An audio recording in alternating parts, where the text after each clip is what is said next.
en la anterior clase habíamos empezado con el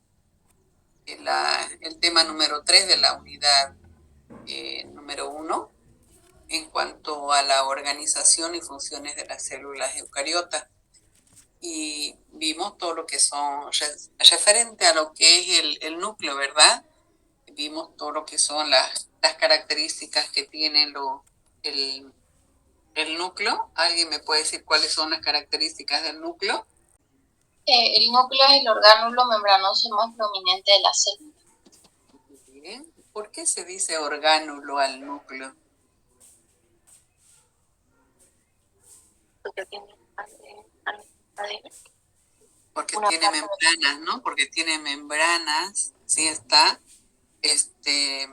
pertenece al sistema de endomembranas también, ¿no es cierto? ¿Sí? Y es el más grande, ¿no es cierto? ¿Está en la parte central o es excéntrico? Está cerca del centro de la célula. Está cerca del centro. En realidad no está en la parte central, no, o sea, está cerca del centro, pero por eso se dice que es excéntrico, ¿no? Bien, ¿qué más podríamos hablar del núcleo? ¿O qué hablamos del núcleo, perdón? Ahí está el ADN. Ya, contiene lo que son los ácidos nucleicos, como ser el ADN y el ARN, ¿no es cierto? Son dos ácidos nucleicos muy importantes en lo que es el funcionamiento de la célula. Y por eso se dice de que, bueno, en realidad el ADN es el que lleva la información genética, ¿no? Y por eso se dice que la célula o es considerada como el centro de control, ¿no es cierto? El núcleo, perdón, es considerado como el centro de control, ¿no es cierto? ¿Cuáles son las partes de las cuales consta el núcleo? A ver, habíamos indicado, bueno, que de acuerdo a la literatura que revisamos, tenemos como membrana nuclear, la cual a su vez está formada por envoltura nuclear, poro nuclear y lámina nuclear. Entonces, el segundo componente después de la membrana nuclear sería la cromatina, el nucleolo y el nucleoplasma, ¿verdad? Bien. La envoltura nuclear, ¿por qué está formada? Por dos membranas, habíamos indicado, una interna y una externa, que están separadas y que se unen, ¿no es cierto?, a ciertos intervalos y forman como una especie de agujeros, unas perforaciones, que se denominan, ¿qué cosa? Los poros nucleares, ¿no es cierto? ¿Qué son los poros nucleares? ¿Para qué? ¿Cuál es la función que tienen los poros nucleares? Regulan el paso de materiales entre el nucleoplasma y el citoplasma. Eso, muy bien, el transporte, ¿no es cierto? El intercambio entre el citoplasma y el núcleo. ¿Qué es lo que se transporta, por ejemplo, por los poros nucleares? Las proteínas. Ya, las proteínas que ingresan o salen. Ingresan. ¿Y qué salen del núcleo? La información genética. Ya, sale. ¿Qué cosa? El ARN. Ya. El ARN. ¿Qué más? El ARN ribosómico, el ARN mensajero. ¿Y qué más sale? ¿Qué más se sintetiza, por ejemplo, en los nucleolos? Los cromosomas. Los ribosomas, ¿no es cierto? Las unidades ribosómicas. Bien. Decíamos que la membrana nuclear está formada por tres componentes: envoltura nuclear, poros nucleares, y nos falta la lámina nuclear. ¿Qué es la lámina nuclear? A ver. Es una red fibrosa de filamentos proteicos que forma un revestimiento de la envoltura nuclear. Ya, ¿y de qué está formado esos filamentos? ¿Qué son esos filamentos? Proteína. Proteína. Proteínas, muy bien, proteínas. ¿Y cuántas proteínas más o menos forman? 56, parece. 56. Y en los poros nucleares, 30, ¿no? 30 aproximadamente. Aproximadamente, ¿no? Bien. ¿Con qué enfermedades genéticas lo relacionamos a la lámina nuclear? ¿Recordamos? ¿Con qué enfermedades genéticas el envejecimiento prematuro podría ser? Ya, con el envejecimiento prematuro, que se llama ¿qué cosa? Progeria, ¿no? Y con otra enfermedad denominada Distrofias musculares. Distrofia muscular. ¿Qué son las distrofias musculares? La debilidad muscular, ¿no es cierto? Hay pérdida del tono muscular, esas son las distrofias musculares. Bien. Otro componente, la cromatina. ¿Por qué está compuesta la cromatina y dónde se encuentra? Por ADN, ADN y proteínas. Eso, muy bien. ¿Y qué forma? ¿Cuántos tipos de cromatina existen? Son dos. ¿Cuáles son ellas? La eucromatina y la heterocromatina. Eso. Cuando se condensa, muy bien. Y cuando se condensa la cromatina, ¿qué forma? Cromosomas. Forman los cromosomas. ¿Y qué contienen los cromosomas? Los genes, ¿no es cierto? Muy bien, que son los que controlan las características genéticas, ¿no? Hereditarias. ¿Y cuándo se hacen visibles estos cromosomas? Siempre. Mitosis celular. Mitosis, muy bien, en la división celular, ¿no? Al empaquetarse las moléculas de ADN junto con con las proteínas, ahí es donde los cromosomas se hacen visibles, ¿no? Bien, estos se van duplicando en la mitosis y luego se empiezan a separar, ¿no? Bien, ¿qué más hemos visto? Los diferentes tipos de ácidos nucleicos, ¿no? ¿Cuántos ácidos nucleicos conocemos? Dos. Dos, el A, ADN. ARN y ADN. Muy bien. Son polímeros, ¿no? Que están formados, ¿por qué? Por nucleótidos. A ver, el ARN, por ejemplo, ¿cuántas cadenas tiene? Una. ¿Y el ADN? Dos. Dos. ¿Cómo se forma el ADN?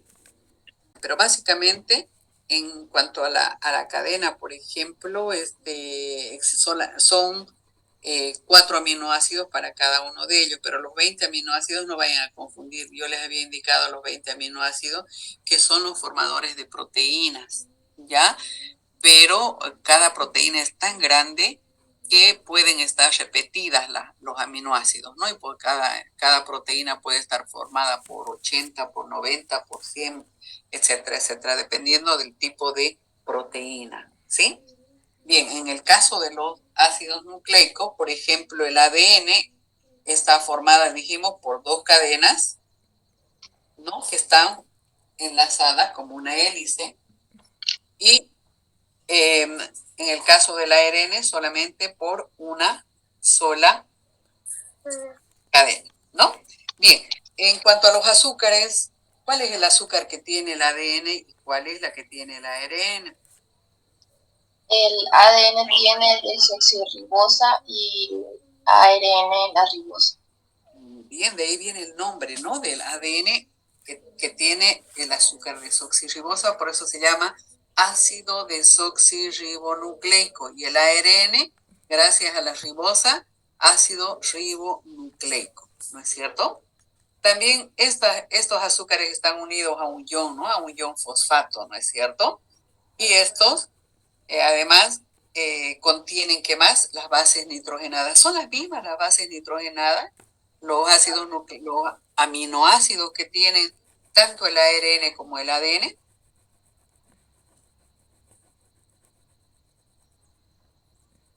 Adenina, uracilo. timina, Ya, ¿qué más? A ver, vamos por el ADN. El ADN tiene citosina, Citosina, timina, adenina y guanina. timina, adenina y guanina. Bien, y en el ARN tiene los mismos menos, tiene el uracila. ya menos la timina, ¿no? O sea, tiene también la citosina, la guanina, la adenina y en vez de la timina tiene el uracil. uracil. Bien, entonces químicamente vemos que los ácidos nucleicos, que son el ARN y el ADN, son diferentes en cuanto a función, en cuanto a la forma como se sintetizan y químicamente. A ver, ¿cómo se forman ahora cada uno de estos? A ver, ¿cómo se forma un ADN, por ejemplo?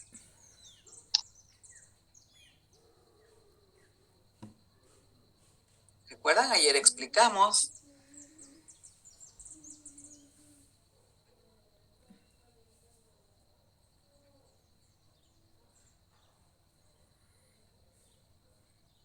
¿Cómo se forma un ADN? Información genética. Obviamente, tiene la función de transmitir la información, de almacenar la información genética, pero ¿cómo se forma un ADN? El ARN transfiere el código genético. Ya, pero ¿cómo se forma? Por dos nucleótidos. Ya, no cómo está formado, cómo se forma.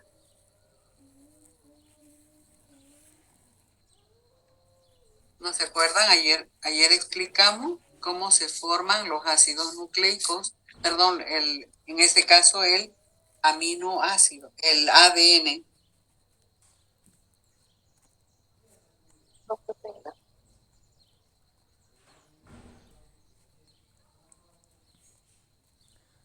¿Cómo? Se forman por enlaces químicos. No cómo. A ver, un ADN, el ARN, ¿cómo aparece, si vale el término? Se forma a través de un ADN. Ya, muy bien. ¿Qué se llama ese proceso? Síntesis de proteína. No. ¿Cómo se llama el proceso por el cual se forman los ADNs? No. En el ADN se llama, ¿qué cosa? Transreplicación. ¿Se acuerdan?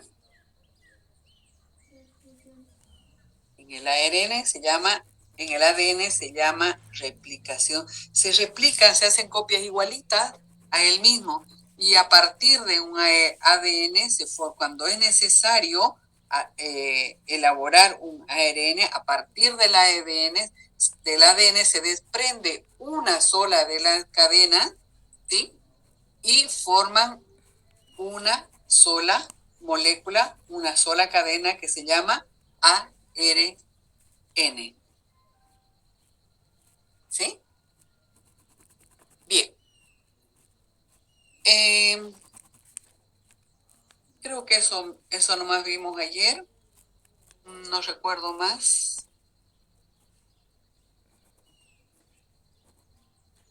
A ver, algo más que quieran repasar del día de ayer. Creo que ya no. Ya no ingresaron más alumnos. Estamos con 79. Está muy lento. Disculpe, Lisa, ¿Sí? la diapositiva lo subirán a Classroom esta semana. Yo creo que sí. Yo creo que sí. Y lo que se graba en qué queda, disculpe, Lisa. Se les va a pasar. ¿Qué les dijeron que les van a pasar, verdad? Sí, pero no dijeron el día de mañana, creo, Axel. Entonces mañana les van a pasar. Bueno, entonces empezamos la clase el día de hoy. Ya tenemos un retraso de media hora. Nuestra clase número 4. Continuamos con el tema número 1 de la unidad 1, que es la organización y funciones de la célula eucariota. Ya terminamos viendo todo lo que es la parte de las características del núcleo y vamos a ver ahora lo que son algunas organelas, ¿sí? No sin antes hacer recuerdo de que todas las formas de vida están compuestas por dos tipos diferentes de células, ¿no es cierto? ¿Cuáles son esas células? Esos dos tipos, básicamente, las células procariotas o procariontas también que se llama, y las células eucariotas o eucariotas, ¿no?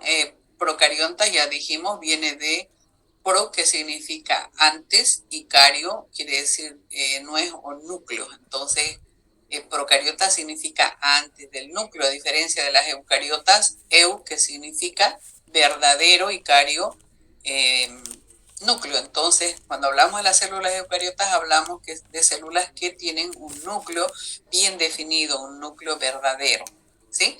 Bien, hay muchas diferencias que en las anteriores clases inclusive vimos unos cuadritos, ¿verdad? Pero dentro de todas ellas, estas son las que más resaltan. En el caso de las procariotas forman parte del cuerpo de las bacterias y las arqueas. Hasta el momento yo les había mostrado que las bacterias tienen esta forma, ¿no es cierto? ¿Recuerdan?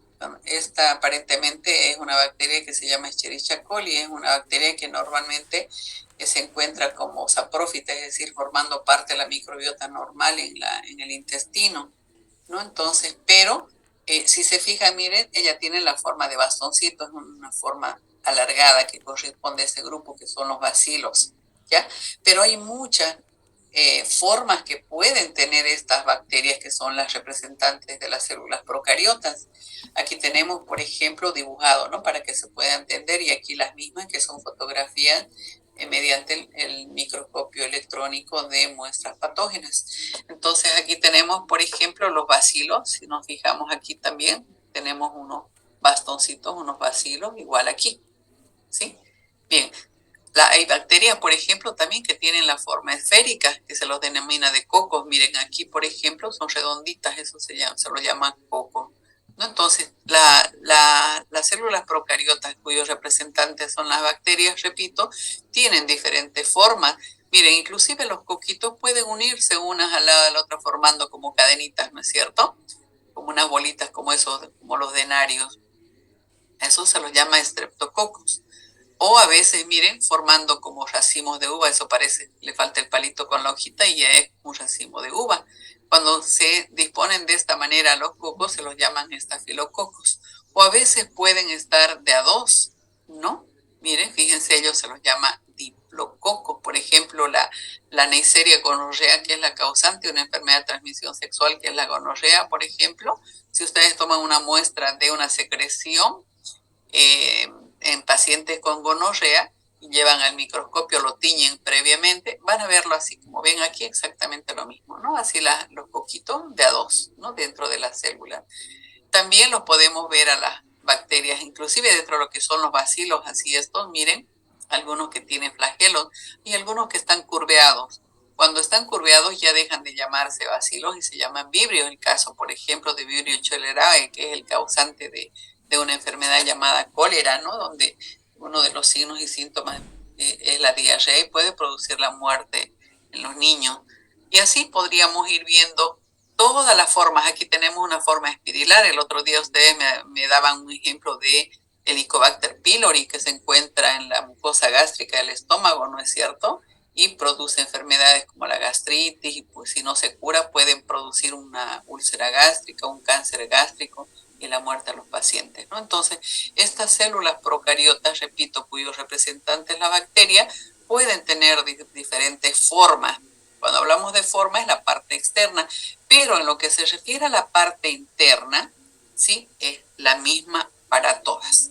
Vale decir que tiene una pared celular, tiene una membrana citoplasmática, los ribosomas donde se llevan a cabo la síntesis de las proteínas para que se forme el ADN exactamente así como habíamos indicado en el caso de las células eucariotas, y el ADN, pero si se fijan aquí, como no tiene un núcleo definido, el ADN está disperso en lo que es el citoplasma, ¿no? Entonces, esa es la estructura básica de lo que es una célula procariota, que en ese caso es una bacteria.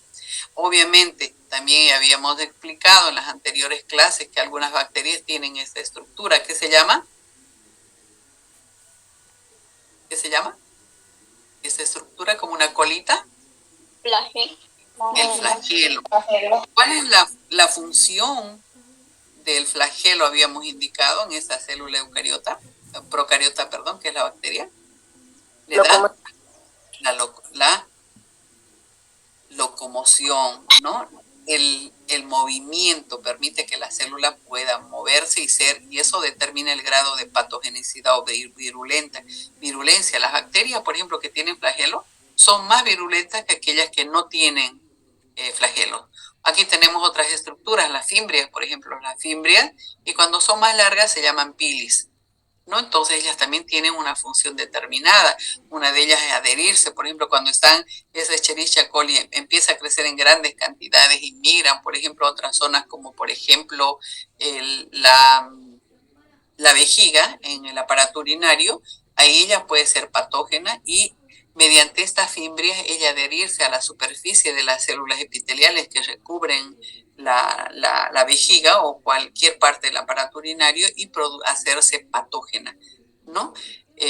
Tienen unos pilis también que hace de que a través de ellas se transfiera la información genética y se transfiera también lo que son la resistencia a algunos antibióticos. Entonces, si se dan cuenta, esas estructuras determinan el grado de patogenicidad y virulencia de las bacterias. Pero, repito, esas son estructuras que así como pueden haber diferentes formas de células procariotas en cuanto a forma y en cuanto a otras estructuras que determinan el grado de patogenicidad, ¿sí?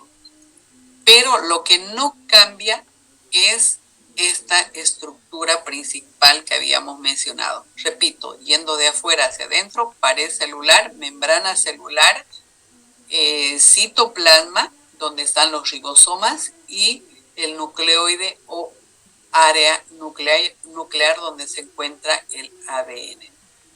Bien, si nos fijamos, por ejemplo, y nosotros las comparamos, estas células procariotas, con las células eucariotas, miren que tenemos aquí células que pueden ser de los hongos, los animales, una célula animal, una célula vegetal, o de algunos protozoos, que son los protistas, por ejemplo, ¿sí? Nos fijamos, esta estructura es bastante simple, es muy sencilla. Mire, dentro del citoplasma, ¿qué tiene? Solamente tiene los ribosomas y el área nuclear, nada más, donde está el ADN, nada más. Miren la cantidad de organelos o estructuras que tiene una célula eucariota. Por eso se dice que es mucho más compleja, ¿no?, la estructura de las células eucariotas. Entonces, las células eucariotas la mayoría de las células eucariotas, como podemos ver, miren aquí, son unicelulares, son una sola célula, ¿ya? En cambio, en las células eucariotas que forman el cuerpo, ya sea de los animales, las plantas, de los protozoos o protistas y de los hongos, son más complejas y son pluricelulares, ¿no? La mayoría son pluricelulares, pero aquí, si se fijan, se los he puesto entre paréntesis, hay algunas excepciones de células eucariotas que pueden ser unicelulares. ¿Y cuáles son ellas? Son precisamente los protistas, los protozoas. Miren aquí, por ejemplo, es una sola célula. ¿Qué es esta? Una ameba, por ejemplo, ¿no? Puede ser una entamoeba-isolítica.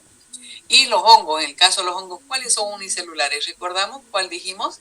Son las setas, los mohos o las levaduras. ¿Cuáles son unicelulares? Todos son pluricelulares, excepto ¿cuál de ellos? En los hongos. La levadura. Las levaduras, muy bien, porque los mohos son pluricelulares y las setas también son pluricelulares, y dentro de las setas dijimos que pueden haber las de tipo ornamental, las venenosas y ¿quiénes más? Las comestibles, ¿no? Pero eso no interesa mucho. Bien, entonces hoy vamos a ver estas dos, vamos a dirigir nuestra mirada a estas dos células eucariotas complejas y pluricelulares, que son las células vegetales y las células animales. Aquí les he puesto otro cuadrito que ustedes también lo tienen en la bibliografía que les han pasado, para que ustedes puedan ver lo que es las funciones y distribución de las estructuras celulares. Por ejemplo, aquí tenemos cuáles son las estructuras celulares, cuál es su función de las células procariotas, eucariotas, ¿sí? Tanto de vegetales como animales. ¿No? Aquí en cuanto a la estructura vemos, por ejemplo, las que se encuentran en la superficie de las células. ¿Cuáles son? Yendo de afuera hacia adentro, por ejemplo, tenemos la pared celular. También tenemos los cilios, que ya hemos visto los cilios, esos pequeños pelitos que están en la pared celular, ¿no ve? Los flagelos, ese pelo largo, y la membrana plasmática que está por debajo de la pared celular, ¿no es cierto? Luego, y vemos sí, cuál de ellas tiene. Por ejemplo, en las procariotas, ¿tiene pared celular? Sí hay. En cambio, en las eucariotas no hay pared celular. En las animales. Pero sí, miren, pared celular hay en las eucariotas vegetales. ¿Sí? Y así podemos ir viendo para cada una de ellas. Por ejemplo, los cilios están en las células procariotas, como las bacterias, por ejemplo, que vimos hace un momento. En las eucariotas, por ejemplo, vegetales, no hay, pero sí en las células eucariotas animales, ¿no? Bien, en cuanto a los flagelos, y así podemos ir viendo, aquí tenemos, por ejemplo, la organización del material genético, los cromosomas, el núcleo, envoltura nuclear, nucleola, y aquí vemos si tiene o no tiene, y si tiene, ¿qué tiene? Fíjense, en cuanto al material genético, tanto las células eucariotas, animales, vegetales como animales, y las procariotas tienen ADN, tienen la información genética. Entonces ustedes van a ir analizando este cuadrito, si así como yo lo he ido haciendo, para cada una de estas estructuras, viendo cuál es su función. Este es como un resumen de lo que ustedes tienen que, lo que van a ver de lo que ya han visto hasta ahora, vamos a ver hoy, y lo que vamos a ver el día de mañana y pasado. ¿Sí? Bien.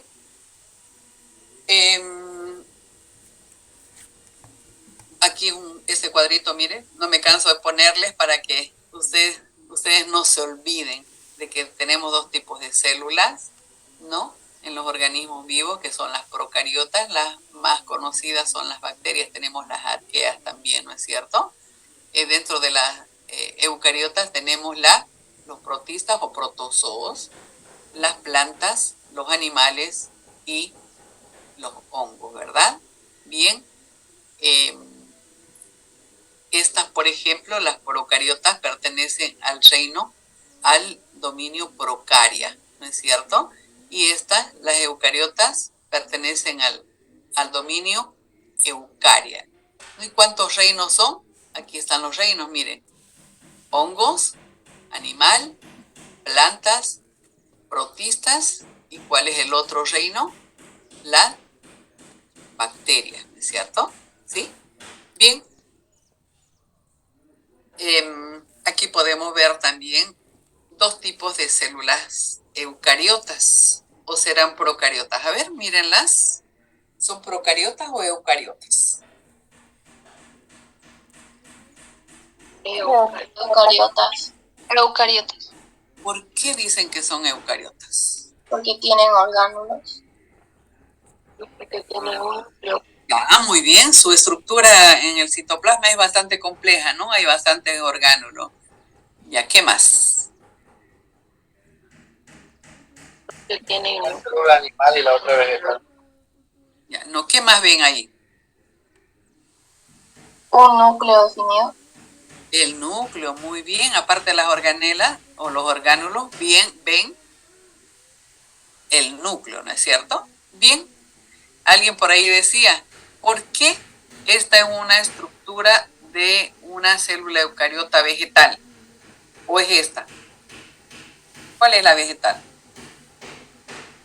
A la izquierda. A la izquierda. ¿Izquierda? Rosada. Ya, muy bien. ¿Y qué lo diferencia de la célula animal? A ver, vamos.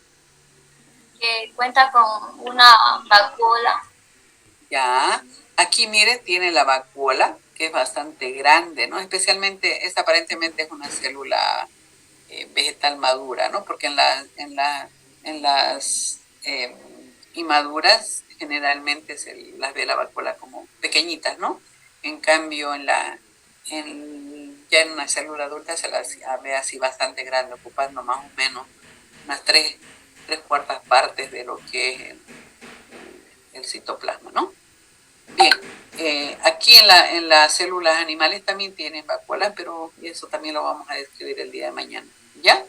Son más pequeñitas. ¿Qué otra diferencia ven ustedes entre una célula animal y una célula vegetal? La vegetal tiene pared celular. Ya, muy bien. Y la Lo forma. dijimos hace rato. Tiene pared celular, ¿sí? En cambio, el animal no tiene. Esta es una célula eucariota. ¿Y las células procariotas también tienen pared celular? ¿Quiénes más tienen pared celular? Sí tienen pared celular. Ya. Muy bien. ¿Qué otra estructura más ven? El plasmodermo. Cloroplasto. El plasmodesmo. ¿Qué más? Cloroplasto.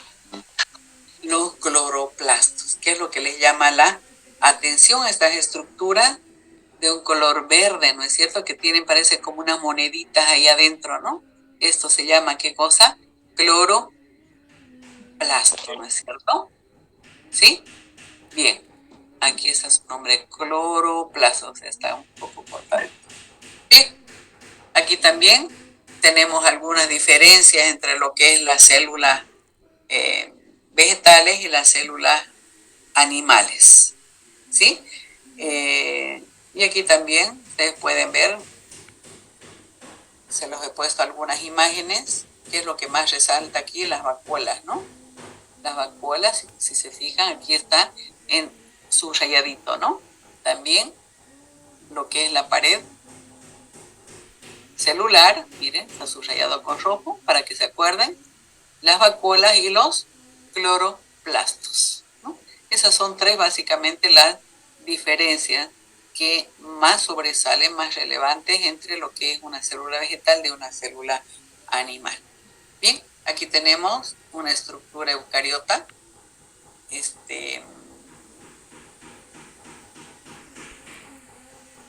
¿Será animal o será vegetal? Animal. Animal. Animal, ¿no? Ya pueden ustedes, si se les pone una imagen, por ejemplo, de una célula, ustedes ya pueden diferenciar una célula animal de una célula vegetal, ¿verdad? Bien. Repasamos también un poquito esta parte para poder entender lo que vamos a ver más adelante. Las membranas. ¿Qué significan aquí las membranas? Las membranas son esas estructuras que van a rodear a todos los orgánulos, ¿no? Si se fijan, estos orgánulos u organelas están aquí. ¿Esa será una célula eucariota o procariota? Eucariota. Muy bien. ¿Será una célula vegetal o animal? Vegetal. ¿Vegetal? Sí. ¿Sí? ¿Todos están de acuerdo que es una célula vegetal? Sí, es una Animal. célula vegetal. No. Yo digo que No, sí porque a ahí está ver. su vacuola. Miren, Miren bien la imagen, a ver. No. A ver, hable. ¿Por qué no? Yo digo que es una célula vegetal por su cloroplasto y su vacuola. Y a ver, ¿quién dice no y por qué? ¿Perdón?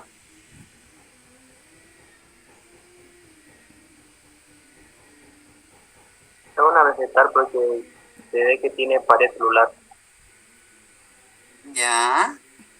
Pero miren, pero la pared celular está cortada, así es. En las células. A ver, vamos a ver aquí, estaba cortada. Mitad y mitad. Ah, ahí sí, ¿no? ¿Se han dado cuenta? Miren, es la mitad es una célula eucariota, pero la mitad de aquí hacia la izquierda es una célula eucariota vegetal y la otra mitad es una célula eucariota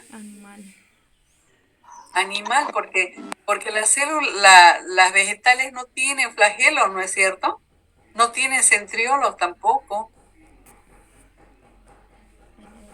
¿Sí? Y si decíamos una animal, de ya hay cloroplasto y pared celular, ¿no es cierto? O sea, y vacuolas, ¿no? Grande, ¿no? Entonces no es una célula, digamos, animal, ¿no? Todo.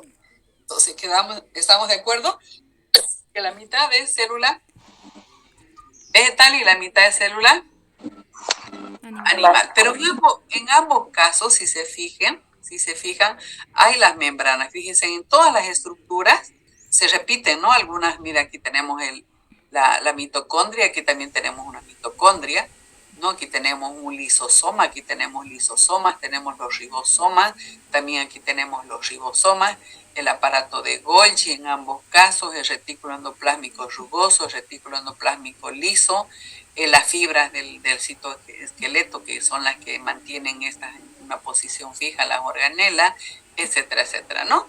Entonces, cada una de estas organelas están rodeadas de membranas y muchas de ellas forman el sistema de endomembranas. ¿Recordamos cuáles son las estructuras que forman parte del sistema de endomembranas? Retículo endoplasmático liso y rugoso. Ya, el retículo endoplásmico. ¿Qué más? ¿El núcleo pertenece al sistema de endomembranas? Sí, también.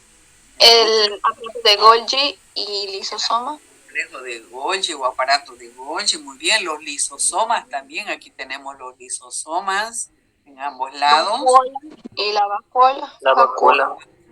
Y algunas vesículas que puedan haber por ahí, ¿no? Que las vamos a describir más adelante. Bien. La membrana plasmática, ¿será que forma parte también del sistema de endomembranas? Sí. También. A pesar de que no es interna, ¿no? Como las otras membranas, ¿no? Que están encerrando, digamos, se podría decir, o cubriendo a los organelos, sí pertenece o forma parte dentro de lo que es, o participa, ¿no? en las actividades del sistema endomembranoso.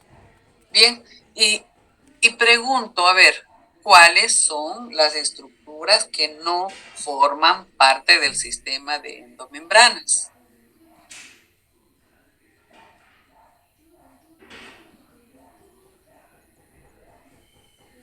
¿Las mitocondrias forman parte del sistema de endomembranas?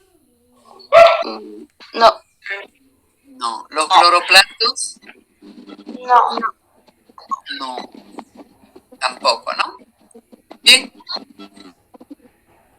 ¿Pueden apagar su micrófono, por favor, jóvenes?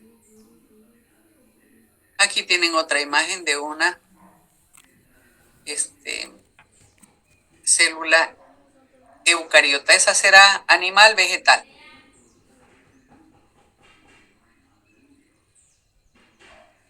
Mírenla bien. Vegetal. Animal. Animal. ¿Hay pared celular? No. No. ¿Hay cloroplastos? ¿Hay vacuola? No. Por lo tanto, entonces es una célula animal. Muy bien, entonces vamos a entrar a lo que es la estructura de la pared celular. ¿Es propia de quién? De las células vegetales, ¿no? ¿Sí? La pared celular vegetal. Bien, pero también la pared celular, habíamos indicado en un principio, recuerdan, que se encuentran en los hongos. En algunas protistas unicelulares también tienen pared celular. Y las bacterias que están dentro de las células procariotas tienen pared celular. Entonces, no solamente la célula eucariota vegetal tiene pared celular, ¿ya? Pero ¿cuál es la diferencia, no, entre estas paredes celulares? Por ejemplo, en los hongos, miren, aquí se les he puesto una imagen, estas estructuras que ven aquí como unas fibras de color rojo, ¿no? Es la pared celular, forman la pared celular de los hongos, ¿sí?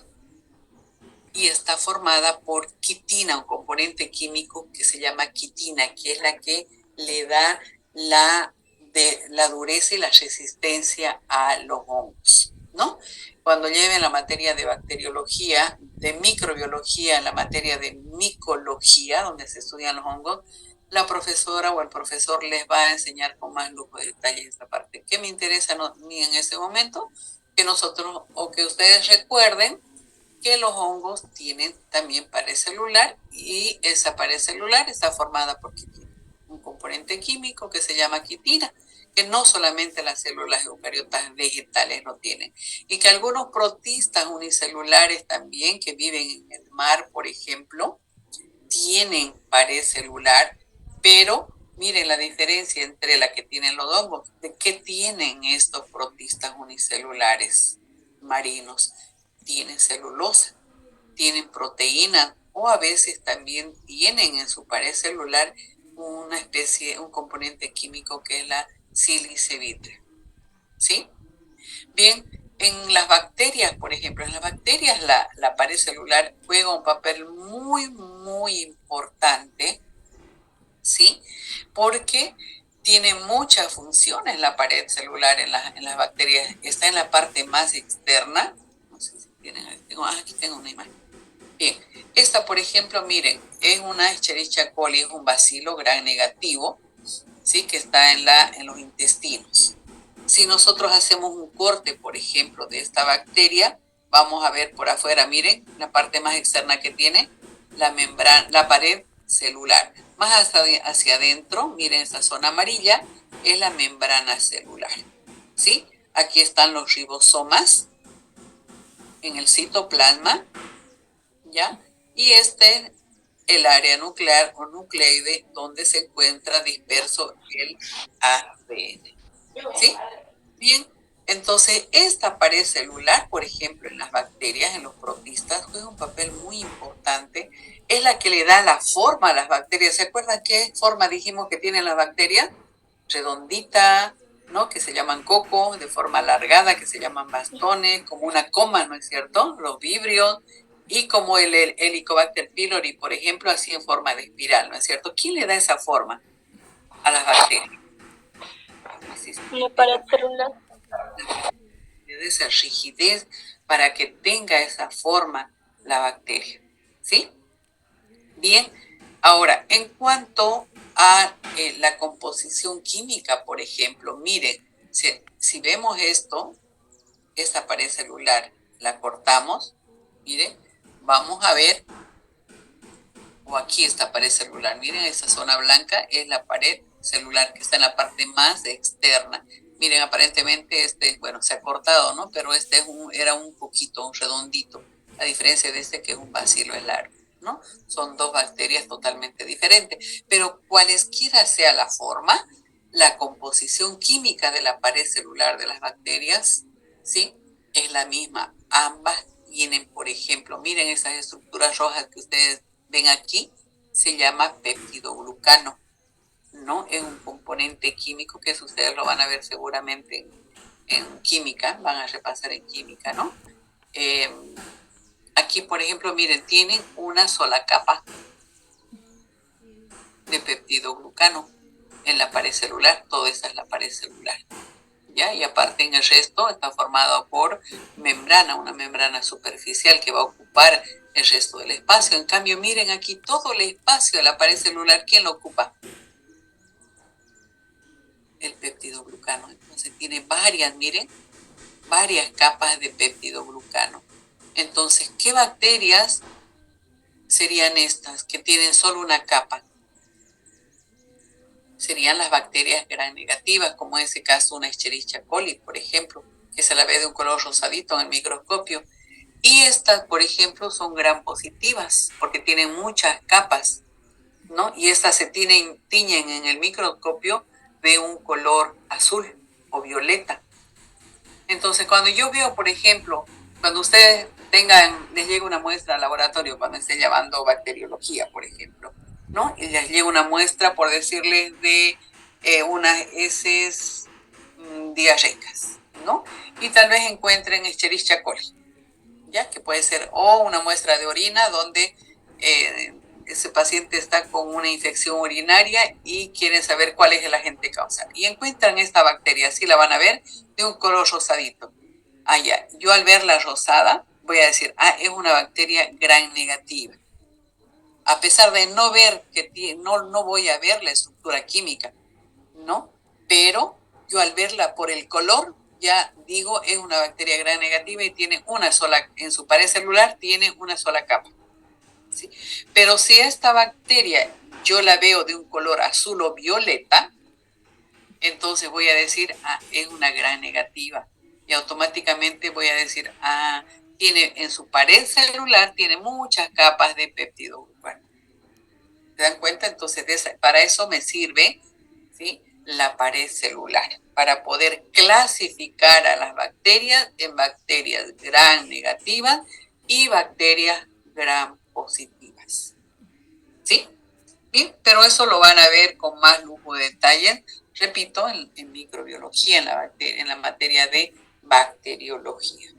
Bien, ¿qué nos interesa, repito, repasar ahora? Es que también saber que las bacterias tienen pared celular, sí, que la composición química es, mire, diferente a la de los hongos, que es quitina, diferente a la de los protistas unicelulares marinos, que tienen celulosa, proteínas o sílice vítreo, ¿sí?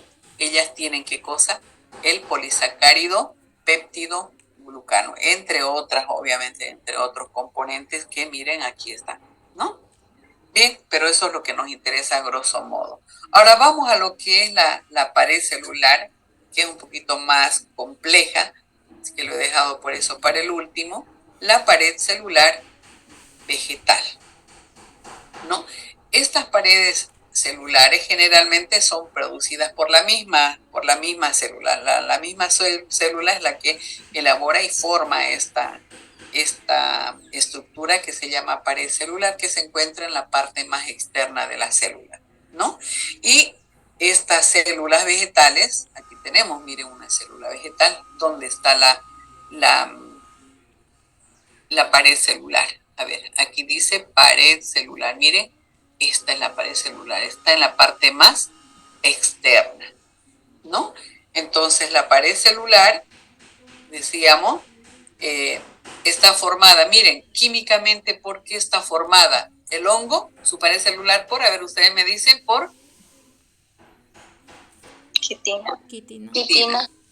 Los protistas unicelulares marinos, por Celulosa. Proteínas y sílice. las bacterias, entre otros polisacáridos, tienen el péptido glucano, ¿no? Y las células vegetales, que tienen en su pared celular, celulosa, ¿no? Las células vegetales producen celulosa, ¿no? Bien, También tenemos adyacentes a las paredes, las paredes de las células adyacentes están unidas por una estructura denominada laminilla intermedia. Aquí me olvidé corregir por si acaso. No es intermedia, es intermedia. Me comí una tella. ¿Van a corregir, por favor? ¿Sí? Miren, aparte de tener celulosa, hay algunas estructuras vegetales que tienen pectina, otro componente químico, otro polisacárido que se llama pectina, ¿sí? Y esta pectina es la que cuando, a ver, nosotros preparamos, por ejemplo, a partir de ciertas frutas, los frutos generalmente tienen mayor cantidad de pectina, ¿sí? Miren, aquí está la pectina. Miren, aquí está. Esta es la pared celular y aquí al centro esta es la pectina. Y aquí tenemos las dos membranas, son dos células, ¿no? Las células generalmente están unidas, aquí al lado de la otra están unidas para formar ¿qué cosa? Los tejidos celulares, ¿no es cierto? En este caso un tejido vegetal que digamos puede ser de una hoja o de un fruto. Entonces ahí está, aquí al lado está otra célula formando los tejidos y al medio de estas dos células, miren, aquí está la pared celular de la una y la pared celular de la otra célula. Y aquí al medio tenemos una estructura, un componente químico que se llama la pectina. Y cuando nosotros hacemos, por ejemplo, un dulce, una mermelada, ¿sí? Es la que le da esa consistencia gelatinosa a esas jaleas o a esos dulces, ¿no?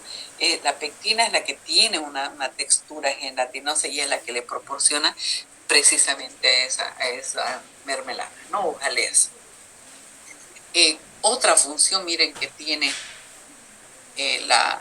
la pared celular es de que sostiene y protegen a las células frágiles.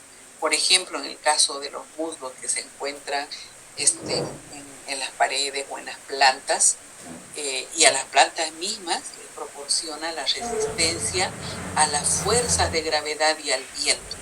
Entonces, y eso hace de que también las plantas se mantengan verticales sobre la tierra y, por ejemplo, ustedes han visto las palmeras como en estos vientos huracanados que han habido en esos días en Santa Cruz.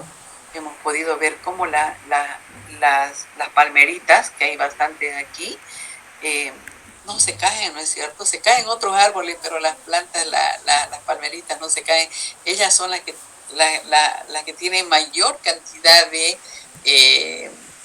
pared celular en sus estructuras, ¿sí? En sus tejidos, y por eso es lo que ellas generalmente no tienden. Entonces, ¿quién le da esa propiedad? A las plantas, obviamente a las plantas en general, para que no se caigan y se mantengan verticales sobre la tierra y tengan esa resistencia, es la pared celular. Y en este caso la pared celular vegetal, ¿no? Por otro lado, en la pared celular también tiene poros, ¿no? No son totalmente rígidas o cerradas, no tienen una estructura porosa, unos poros, que es precisamente lo que va a permitir que el dióxido de carbono, el oxígeno y el agua se tiendan a difundir a través de lo que es la pared celular, ¿no? Ingresan por aquí, por los poritos, ingresan y se difunden, ¿sí? A través de ella hacia el interior de la célula vegetal. Bien.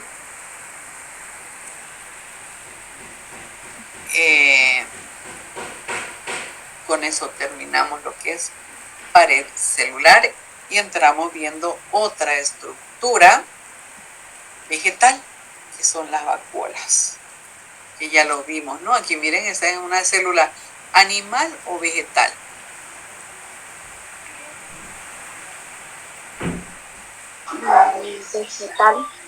Vegetal.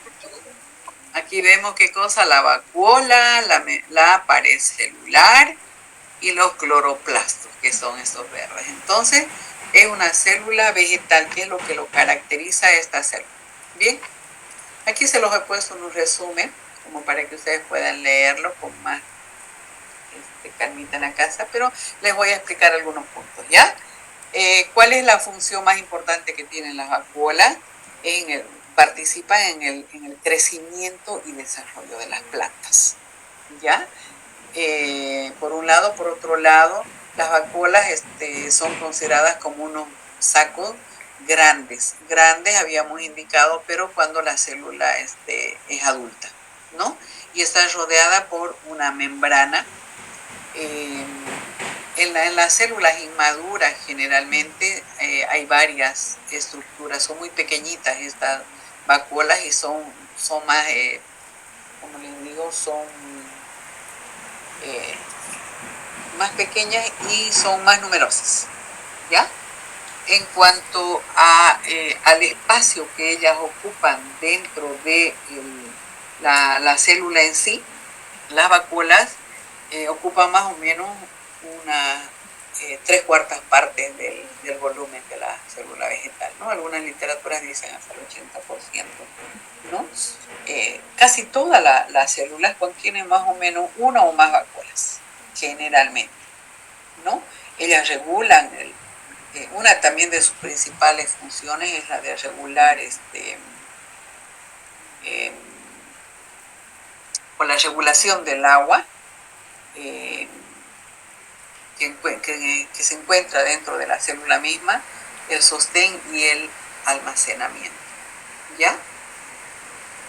En las semillas, por ejemplo, las vacuolas almacenan moléculas como proteínas, ¿no? Puesto que la vacuola contiene una alta concentración de solutos que son materiales disueltos, ¿no? Dentro de la vacuola, y toma agua y empuja hacia afuera la pared celular, como podemos ver aquí. Miren cómo se empieza a hinchar y va empujando hacia afuera. Esta es la pared celular. Entonces, al hincharse la vacuola, empieza a empujar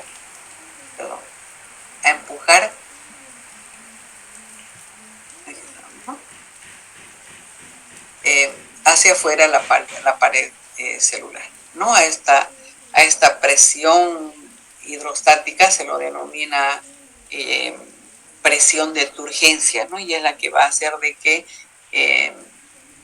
muchas de las resistencias mecánicas de las células vegetales tengan...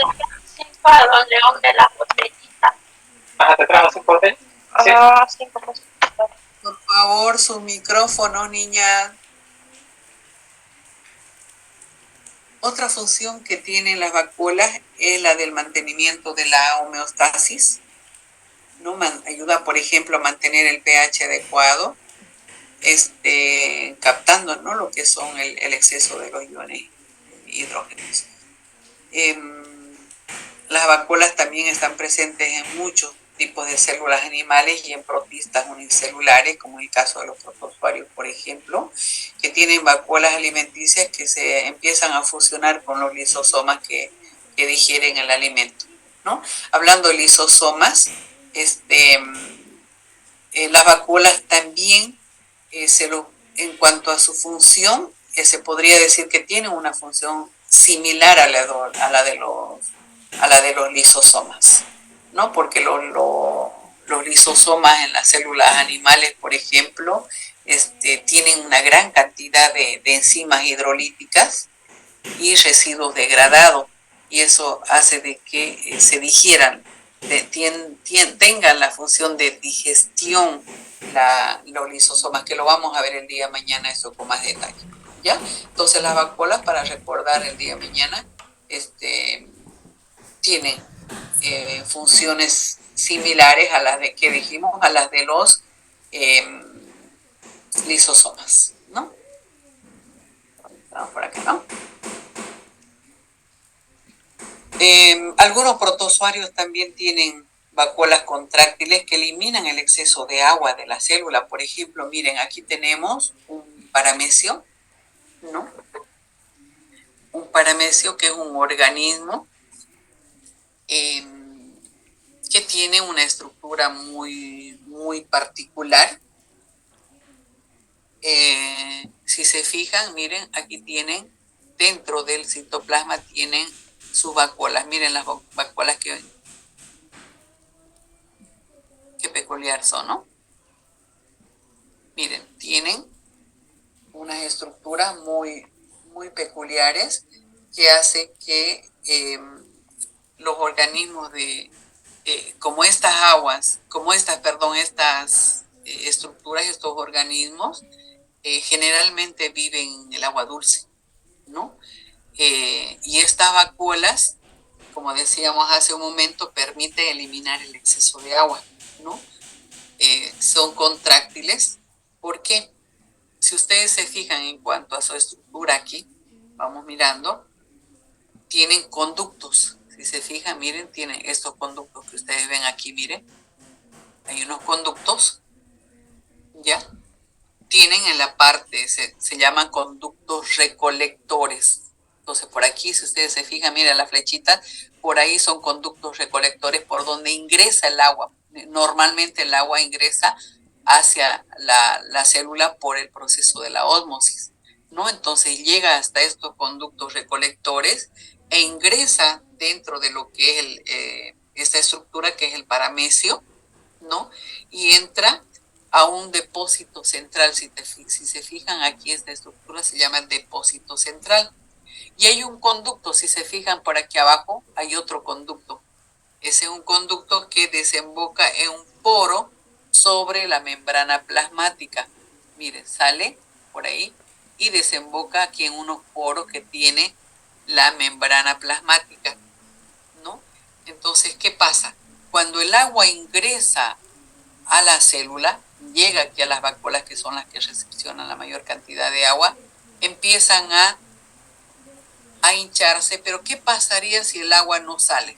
¿Qué pasaría con una célula donde el agua entra? ¿Explotaría? Va a reventar, ¿no? Se lisa. En este caso se llama lisis celular. ¿Ya? Se destruiría la célula y obviamente moriría. Pero es tan inteligente esta bacteria que tiene este organismo que tiene unas vacuolas que se llaman precisamente vacuolas contráctiles. Por estas mismas características que tienen, es que cuando se llena el agua, ¿no? Se llena, empieza a contraerse y expulsa el agua por el poro hacia la parte externa, y de esa manera evita que la célula muera por demasiada cantidad de agua.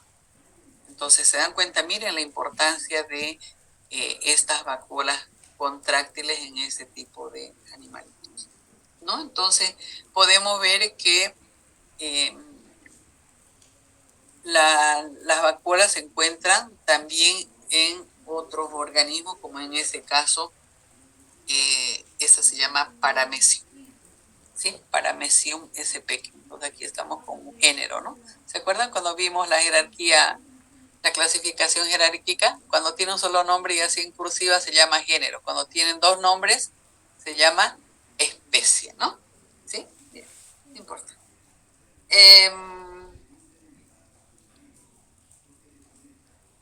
¿Qué más podríamos hablar?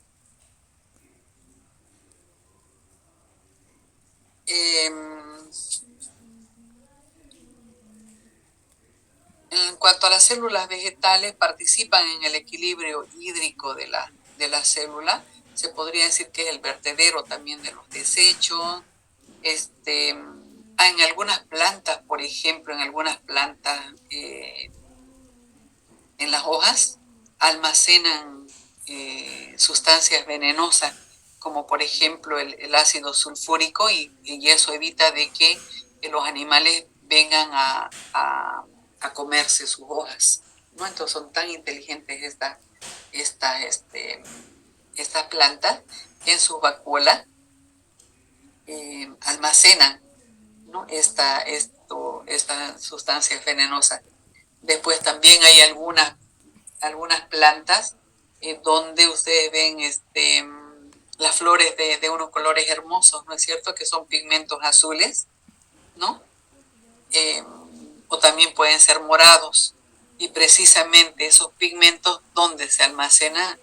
Me olvidé ponerles las imágenes, aquí no les he puesto. almacenan esos pigmentos azules o morados precisamente en las vacuolas, así como en estas, ¿no? No son iguales, pero más o menos, ¿sí? Y esos pigmentos que están en esas vacuolas son la causa del el color hermoso que tienen algunas flores, o muchas flores, ¿no? Que nosotros conocemos. Bien, para terminar, vamos a ver lo que son los cloroplastos. Los cloroplastos son generalmente los encargados en las plantas y en algunas algas de realizar el proceso de la fotosíntesis, ¿no? Se los voy a explicar aquí en estos dibujitos, que aquí se los he hecho una especie de resumen para que les sea más fácil de entender. Bien, aquí tenemos los cloroplastos, aquí tenemos una célula vegetal. ¿Dónde están los cloroplastos? A ver, los buscamos. Aquí, ¿no? Estos son cloroplastos, aquí tenemos uno, aquí tenemos otro, y si los sacamos de aquí, miren, aquí está un cloroplasto, aquí tenemos, esos son los mismos, ¿no? Los cloroplastos. Bien, si nosotros nos fijamos, tiene una doble membrana. Miren, la membrana externa, que es la que comunica con el citoplasma, la membrana externa, ¿sí? Tenemos la membrana interna. Y esta membrana interna que ustedes ven aquí, miren aquí adentro, esto que ustedes aquí lo pueden apreciar mejor. Miren, de un color medio anaranjado, ¿no? ¿Sí? A esa membrana se lo denomina estroma. ¿Sí? Este es un fluido que se encuentra dentro de la membrana externa denominada estroma. ¿Sí? Dentro del estroma, miren, nosotros vemos unas estructuras, fíjense, miren, así como moneditas redonditas, fíjense, miren. ¿Ven? ¿Lo ven? Esas estructuras, así como moneditas, fíjense, son como unos sacos huecos membranosos. Miren, aquí se ha cortado, miren, fíjense, y que ven adentro, hueco, ¿no? Entonces son como unos saquitos, como unas moneditas huecas, que están, miren, en todo el estroma, en todo lo que es la membrana interna. Y eso se los llama tilacoides. Aquí está el nombre. Tilacoides. ¿Sí? Si se fijan, miren, estos saquitos huecos membranosos, denominados tilacoides, están, miren, apiladitos, fíjense, unos sobre otros, ¿no? Y cuando están así apiladitos, forman lo que se denomina grana. Mira, aquí está encerrado en este marquito, fíjense. Aquí dice, tilacoides está solito, ¿ve? Cuando están ya apiladitos, se denomina grana. ¿Sí? Bien. Aquí tenemos el tilacoides. Aquí en la membrana decíamos que los tilacoides son sacos huecos membranosos. ¿No es cierto? ¿Sí? Bien. En estos sacos membranosos, denominados tilacoides, se encuentra la clorofila. La clorofila, ¿qué es la clorofila? ¿Alguien me puede decir? ¿Se acuerdan del colegio? Es el que le da el color verde a las plantas. Eso, es el que le da el color, es un pigmento verde, ¿no? Entre otros pigmentos, es un pigmento que le da el color verde a las plantas, a las hojas, ¿no? Y la clorofila cumple un papel muy importante en el proceso de la fotosíntesis. ¿Por qué? Porque es la encargada, la clorofila, ¿no? Que se encuentra así en cada uno de estos tilacoides, ¿sí? Es la encargada de captar la energía luminosa que nos da el sol, ¿no? A ver, vamos a ver, aquí tenemos otro. Miren, aquí están los, ¿qué se llaman estos? Los tilacoides, ¿no? Esta es una grana formado por tilacoides, ¿sí? Bien, miren, ingresa, aquí tenemos la energía luminosa del sol, ¿no?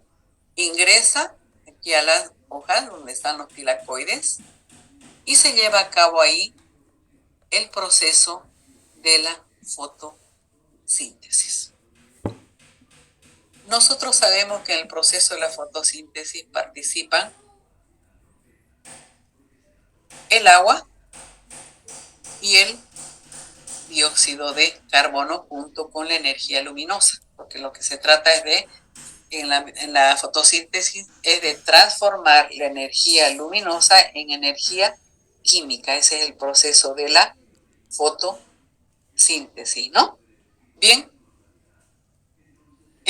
cuando nosotros realizamos, a ver, el proceso de la respiración, inhalamos ¿qué cosa? Oxígeno, ¿no? Y exhalamos ¿qué cosa? Dióxido de carbono. Y ese dióxido de carbono, mire, está en el medio ambiente. Fíjense, miren, está en forma de estas moléculas, como maripositas. Esta no lo vemos, obviamente, porque son gases, ¿no es cierto? Entonces, están en el medio ambiente, ¿sí? Y junto con el agua y la energía solar, se va a formar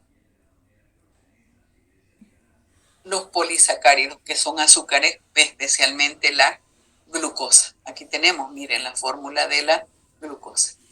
Agua, que proporciona la raíz a la planta, o puede ser también del medio ambiente, miren aquí está.